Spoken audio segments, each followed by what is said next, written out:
আসসালামু আলাইকুম রহমতুল্লাহি বারকাত। আমি এখন আছি জাপানের গ্রাম সাইডে। আপনাদের এখন আমি দেখাবো, দেখেন জাপানের কমলা কত সুন্দরভাবে পেকে পেকে আছে, কিন্তু খাওয়ার মানুষ নাই। এখানে পেকে পেকে পড়ে থাকে, নষ্ট হয়ে যায়, তাও কেউ এখান থেকে খায় না। দেখেন, যদি আমি 4-5টা দেখাই,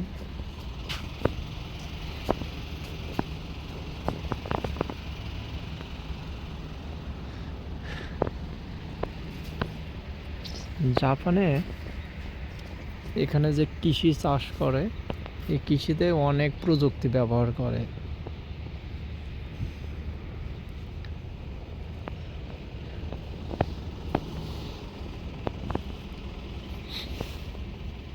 এছাড়া দেখেন, এখানে পেঁয়াজ চাষ করছে।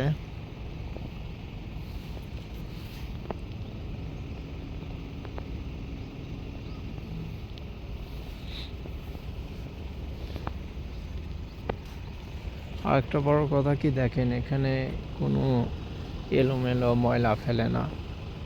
আমাদের কিন্তু এরকম চাষ, আমাদের দেশে যদি এরকম চাষ করা, মানে চাষকৃত জমির আশেপাশে অনেক ময়লা ফেলে, কিন্তু দেখেন একটা বিষয়, এখানকার সমস্ত ময়লা ওরা আলাদাভাবে এখানে ফেলে। দেখেন, যেখানে সেখানে ওরা ময়লা ফেলে না। তারপরে ময়লা আবার ওরা পার্থক্যভাবে বিভিন্নভাবে দেখা যাচ্ছে, এক জায়গায় ডাল ফেলে, এক জায়গায় পাতা ফেলে, এক এক ধরনের ময়লা এক এক জায়গায় ফেলে।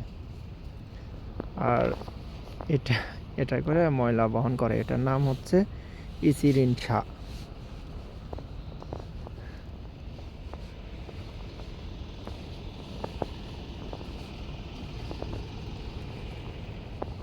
তো সবাই ভালো থাকবেন। আল্লাহ হাফেজ, আসসালামু আলাইকুম।